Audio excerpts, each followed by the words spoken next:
کہ کچھ لوگوں کی جو دانتوں کی ہڈی ہوتی ہے وہ نیچرلی پلاہٹ کی طرف مائل ہوتی ہے، یعنی کچھ لوگوں کے دانت بہت چمکتے سفید ہوتے ہیں لیکن کچھ لوگوں کے پیلے بھی ہوتے ہیں.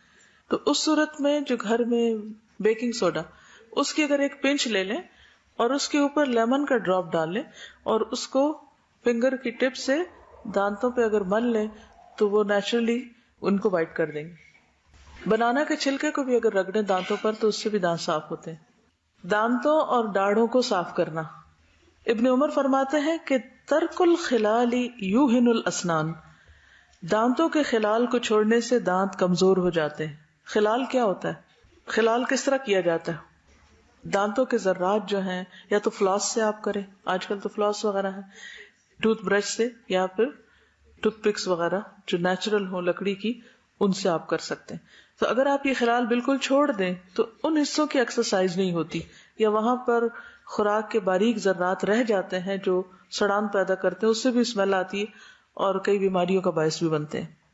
نیز فرمایا جو زائد کھانے کے ذرات داڑھوں میں باقی رہ جاتے ہیں وہ داڑھوں کو کمزور کر دیتے ہیں.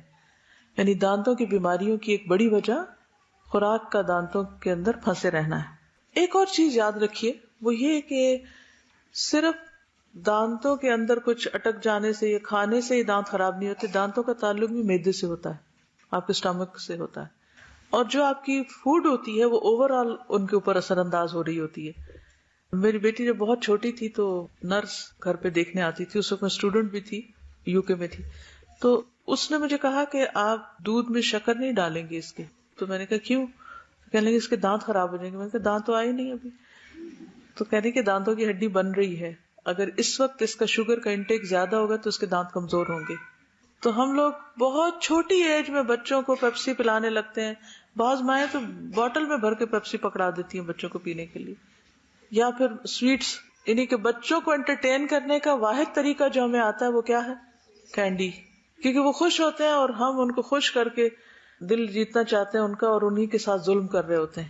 تو اس سے بھی بچنا چاہیے. اس کے آلٹرنیٹ دیجیے، کھجور دے سکتے ہیں، بنانا دے سکتے ہیں، کچھ اور دے سکتے ہیں. منہ کی صفائی کے لیے مسواک بہترین ذریعہ ہے.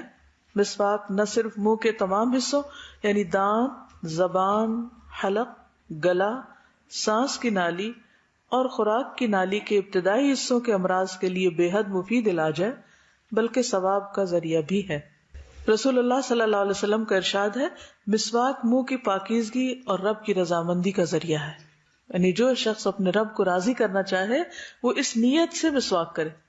آپ چاہتے ہیں کہ اللہ راضی ہو آپ سے؟ ہم و غم ہے یہ، تو اس کے لیے کچھ ایکشن ضروری ہیں. انہی ایکشنز میں ایک یہ ہے مسواک. اکثر لوگوں کو مسواک کرنا بڑا ہی مشکل کام لگتا ہے کیونکہ بچپن سے کیا نہیں نا، طریقہ ہی نہیں سیکھا. میں سمجھتی ہوں کہ جب بچوں کے دانت آ رہے ہوں، بہت چھوٹے بچے، تو وہ کیا کرتے ہیں؟ ہر چیز چیو کرتے ہیں. اگر آپ ان کو نرم مسواک پکڑا دیں، کیونکہ میری ایک بیٹی نے ایکسپیرینس کیا ہے، بہت چھوٹے بچوں کو نرم مسواک پکڑائیں، ان کو اتنی عادت ہے مسواک کرنے کی اور اتنی خوشی سے وہ اس کو چیو کر رہے ہوتے ہیں کیونکہ اس کے اندر سے جو کیمیکل نکلتا بھی ہے، جو اس کا لیکوڈ ہوتا ہے وہ ہارمفل نہیں ہوتا. ورنہ تو بچے پین منہ میں لے رہے ہیں اور کوئی گندی چیزیں منہ میں ڈال لیتے ہیں. لیکن یہاں پر عام طور پر سخت مسواک ملتے ہیں، ان کو نرم کر کے بھی بچوں کو دیا جا سکتا ہے. شروع میں ان کو نہیں استعمال کرنا آتا لیکن پھر کچھ عرصے کے بعد وہ شروع ہو جاتے ہیں، خصوصاً اگر بڑے سامنے کر رہے ہیں.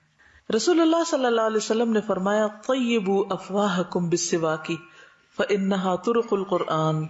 اپنے منہ کو مسواک کے ساتھ صاف کرو کیونکہ یہ قرآن کا راستہ ہے. اللہ کا کلام پڑھتے ہو تم اپنے منہ سے.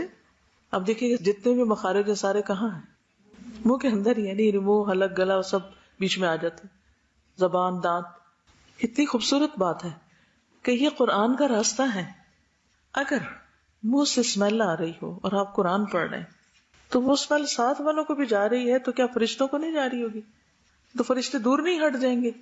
تو کتنا ضروری ہے کہ مسواک کیا جائے. اور خصوصاً اگر روزہ رکھا ہوا ہو یا کوئی ایسی بیماری ہو جس کی وجہ سے آپ کو تکلیف ہو بیڈ بریتھ کی، تو اس صورت میں بہت ضروری ہے کہ آپ کثرت سے مسواک کرنے والے ہوں، ورنہ بعض اوقات دوسروں کے لیے اذیت کا باعث بنتا ہے. پھر وہی حدیث یاد رکھیں، مسلم وہ ہے جس کے ہاتھ اور زبان سے دوسروں کو تکلیف نہ پہنچے. تو زبان میں پھر اس کی صفائی نہ کرنا بھی ہے اور اس طرح دوسروں کو اذیت دینا. پھر یہ کہ اچھی طرح پورے منہ کو صاف کرنا چاہیے، صرف سامنے سامنے کے دانت نہیں بلکہ پورے دانت، باہر سے اندر سے، تالو، زبان، حلق، پیچھے تک، پورے مخارج کے جتنے بھی حصے ہیں ان سب تک مسواک لے جانا چاہیے.